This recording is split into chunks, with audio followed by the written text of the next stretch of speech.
화장품을 제조, 판매하는 회사의 대표이사인 A씨. 오랜 연구 끝에 신제품을 발매하게 됐습니다. 그리고 제품 홍보를 위해 고민하던 중 기가 막힌 아이디어를 떠올렸습니다. 하지만 이 기가 막힌 아이디어는 독이 되어 돌아왔습니다. 홍보 문구 때문에 A씨가 처벌 대상이 된 건데요. 무엇이 문제가 된 걸까요? 화장품법 제13조 제1항 제1호는 의약품으로 잘못 인식할 우려가 있는 표시 또는 광고를 금지하고 있습니다. 즉, A씨가 아토피로 인한 가려움증 완화, 수면장애 호전처럼 의약품으로 혼동할 수 있는 문구를 쓴 것이 문제가 되어 화장품법 위반에 따라 벌금형을 받게 된 것입니다. 그렇다면 의약품과 구분되는 화장품의 정의는 무엇일까요? 이 시간에는 화장품법에서 규정하고 있는 화장품의 정의와 세부 유형에 대해 알아봅니다.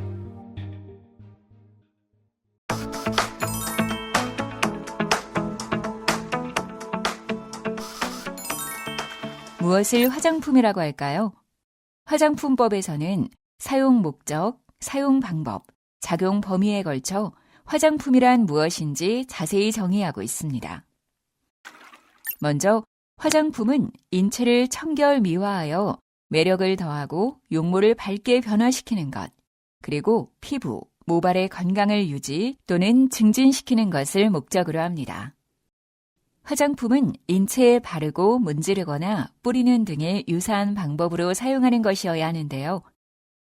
인체에 대한 작용이 경미해야 하며 약사법 제2조, 제4호의 의약품에 해당하는 물품은 제외합니다.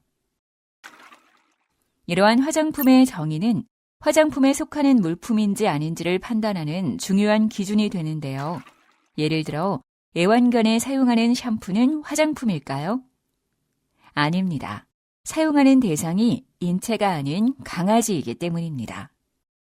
치약 역시 인체의 피부나 모발에 사용하는 것이 아니라 구강의 치아에 사용하는 것이므로 화장품이 아닌 의약외품입니다.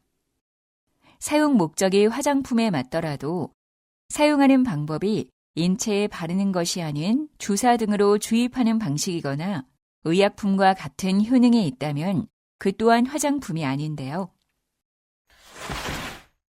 약사법에 따르면 대한민국 약전에 실린 물품 중 의약외품이 아닌 것, 사람이나 동물의 질병을 진단, 치료, 경감, 처치 또는 예방할 목적으로 사용하거나 사람이나 동물의 구조와 기능에 양리학적 영향을 줄 목적으로 사용하는 물품 중 기계, 기구 또는 장치가 아닌 것은 모두 의약품입니다. 예를 들어 아토피를 완화하거나 여드름성 피부를 치료하는 제품은 그 적용 대상과 사용 방법이 화장품의 정의에 부합하지만 약사법상 의약품에 해당하는 물품이므로 화장품이 아닙니다. 인체에 사용하는 물품이라도 질병의 진단이나 치료, 증상 경감, 처치 또는 예방을 목적으로 사용하는 것은 화장품이 아니라 의약품에 해당한다는 것 기억해 두어야겠습니다. 그렇다면 이러한 화장품에는 어떤 유형이 있을까요? 화장품에는 기능성 화장품, 천연 화장품, 유기농 화장품이 있습니다. 이 중에서 먼저 기능성 화장품에 대해 자세히 알아볼까요? 기능성 화장품을 제외한 나머지 화장품을 일반 화장품으로 분류하는데요. 기능성 화장품은 화장품법 제2조 및 화장품법 시행규칙 제2조에 따라 다음과 같이 정의됩니다. 첫째, 피부의 미백에 도움을 주는 제품을 기능성 화장품이라 합니다.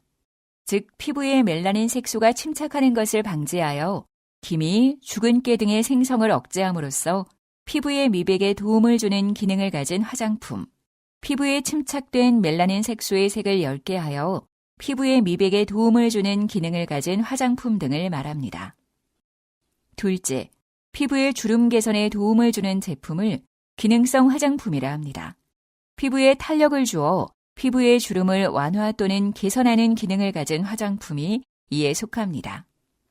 셋째, 피부를 곱게 태워주거나 자외선으로부터 피부를 보호하는 데에 도움을 주는 제품을 기능성 화장품이라 합니다. 강한 햇볕을 방지하여 피부를 곱게 태워주는 기능을 가진 화장품, 자외선을 차단 또는 산란시켜 자외선으로부터 피부를 보호하는 기능을 가진 화장품 등을 말합니다. 넷째, 모발의 색상 변화, 제거 또는 영양 공급에 도움을 주는 제품을 기능성 화장품이라 합니다. 연모, 탈염, 탈색 등 모발의 색상을 변화시키는 기능을 가진 화장품이 이에 속하는데요. 다만 일시적으로 모발의 색상을 변화시키는 제품은 제외합니다. 다섯째, 채모를 제거하는 기능을 가진 화장품도 이에 속하지만 물리적으로 채모를 제거하는 제품은 제외합니다. 여섯째, 피부나 모발의 기능 약화로 인한 건조함, 갈라짐, 빠짐, 각질화 등을 방지하거나 개선하는 데 도움을 주는 제품을 기능성 화장품이라 합니다. 그 예로 탈모 증상의 완화에 도움을 주는 화장품을 들 수 있는데요. 다만 코팅 등 물리적으로 모발을 굵게 보이게 하는 제품은 제외합니다. 여드름성 피부를 완화하는 데 도움을 주는 화장품의 경우 인체 세정용 제품류에 한정하여 기능성 화장품으로 인정하는데요. 피부의 가장 바깥쪽에 존재하는 피부 장벽의 기능을 회복하여 가려움 등의 개선에 도움을 주는 화장품, 튼살로 인한 붉은 선을 엷게 하는 데 도움을 주는 화장품 등도 기능성 화장품입니다. 다음으로 천연 화장품을 살펴보겠습니다. 화장품법 제2조에 따라 동식물 및 그 유래 원료 등을 함유한 화장품으로서 식품의약품안전처장이 정하는 기준에 맞는 화장품을 천연 화장품이라고 합니다. 그리고 유기농 화장품은 유기농 원료, 동식물 및 그 유래 원료 등을 함유한 화장품으로 식품의약품안전처장이 정하는 기준에 맞아야 하는데요. 천연 화장품 및 유기농 화장품의 기준에 관한 규정에 따르면 천연 화장품 및 유기농 화장품 제조에는 천연 원료, 천연 유래 원료, 물, 기타 별표 3 및 별표 4에서 정하는 원료를 사용할 수 있는데요. 제조에 사용되는 원료는 오염물질에 의해 오염되어서는 안 되며 합성 원료는 천연 화장품 및 유기농 화장품의 제조에 사용할 수 없습니다. 다만 천연 화장품 또는 유기농 화장품의 품질 또는 안전을 위해 필요하나 따로 자연에서 대체하기 곤란한 기타 별표 3 및 별표 4에서 정하는 원료는 5% 이내에서 사용할 수 있는데요. 이 경우에도 석유화학 부분은 2%를 초과할 수 없습니다. 그 밖의 기준에 대해 자세히 알고 싶은 분은 천연 화장품 및 유기농 화장품의 기준에 관한 규정을 참고하시기 바랍니다.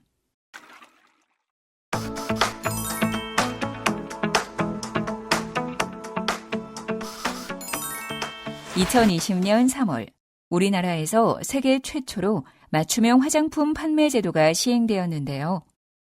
개별 소비자의 피부 타입이나 취향에 따라 다양한 형태의 화장품을 구매할 수 있다는 점에서 시행 전부터 화제가 됐습니다. 그렇다면 맞춤형 화장품이란 정확히 무엇일까요?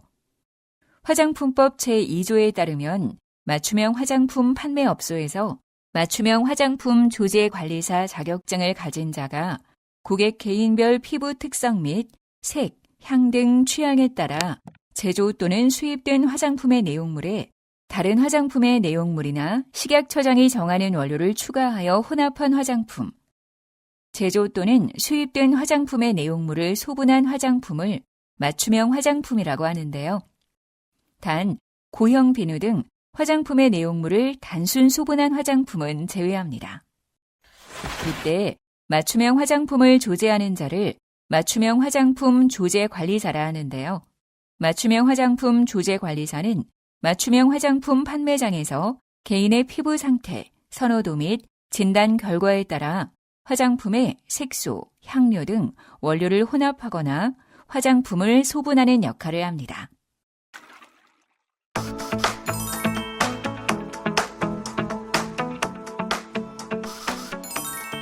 이번엔 화장품의 유형과 종류에 대해 알아보겠습니다. 화장품은 화장품법 시행규칙 별표 3, 제1호에 따라 세부 13가지 유형으로 나눌 수 있는데요.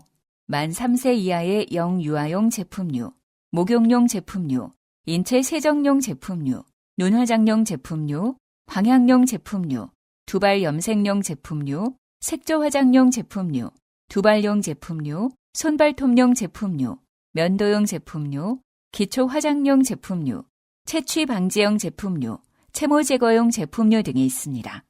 그 내용을 자세히 살펴볼까요? 영유아용 제품류는 만 3세 이하가 사용하기에 적합한 제품으로 영유아용 샴푸, 린스, 영유아용 로션, 크림, 오일, 영유아 인체 세정용 제품, 영유아 목욕용 제품 등이 있습니다. 목욕용 제품류에는 목욕용 오일 정제 캡슐, 목욕용 소금류, 버블베스, 그 밖에 목욕용 제품류가 있습니다. 인체 세정용 제품류에는 폼 클렌저, 바디 클렌저, 액체 비누 및 화장 비누, 외음부 세정제, 무류지, 그 밖에 인체 세정용 제품류가 있는데요. 단, 무류지의 경우 위생용품 관리법에서 말하는 식품위생법 제36조 제1항, 제3호에 따른 식품 접객업의 영업소에서 손을 닦는 용도 등으로 사용할 수 있도록 포장된 물티슈와 장사 등에 관한 법률 제29조에 따른 장례식장 또는 의료법 제3조에 따른 의료기관 등에서 시체를 닦는 용도로 사용되는 무류지는 제외합니다. 눈화장용 제품류에는 아이브로우 펜슬, 아이라이너, 아이섀도우, 마스카라, 아이 메이크업 리무버, 그 밖에 눈화장용 제품류가 있습니다. 방향용 제품류에는 향수, 분마량, 향낭, 콜롱, 그 밖에 방향용 제품류가 있습니다. 두발 염색용 제품류에는 헤어 틴트, 헤어 컬러 스프레이, 연모제, 탈염 탈색용 제품, 그 밖에 두발 염색용 제품류 등이 있습니다. 색조 화장용 제품류에는 보련지, 페이스 파우더, 페이스 케이크, 리퀴드 크림 케이크 파운데이션, 메이크업 베이스, 메이크업 픽서티브, 립스틱, 립라이너, 립글로스, 립밤, 바디 페인팅, 페이스 페인팅, 분장용 제품, 그 밖에 색조 화장용 제품류 등이 있습니다. 두발용 제품류에는 헤어 컨디셔너, 헤어 토닉, 헤어 그루밍 에이드, 헤어 크림, 로션, 헤어 오일, 포마드, 헤어 스프레이, 무스, 왁스, 젤, 샴푸, 린스, 퍼머넌트 웨이브, 헤어 스트레이트너, 흑채, 그 밖에 두발용 제품류 등이 있습니다. 손발톱용 제품류에는 베이스 코트, 언더코트, 네일 폴리시, 네일 에나멜, 탑코트, 네일 크림, 로션, 에센스, 네일 에나벨 리무버, 그 밖에 손발톱용 제품류 등이 있습니다. 면도용 제품류에는 애프터쉐이브 로션, 남성용 텔컴, 프리쉐이브 로션, 쉐이빙 크림, 쉐이빙 폼, 그 밖에 면도용 제품류 등이 있습니다. 기초 화장용 제품류에는 수렴, 유연, 영양 화장수, 마사지 크림, 에센스, 오일, 파우더, 바디 제품, 팩, 마스크, 눈주위 제품, 로션, 크림, 손발의 피부 연화 제품, 클렌징 워터, 클렌징 오일, 클렌징 로션, 클렌징 크림 등 메이크업 리무버, 그 밖에 기초 화장용 제품류 등이 있습니다. 채취 방지용 제품류에는 데오도런트, 그 밖에 채취 방지용 제품류가 있으며 채모 제거용 제품류에는 제모제, 제모 왁스, 그 밖에 채모 제거용 제품류가 있습니다.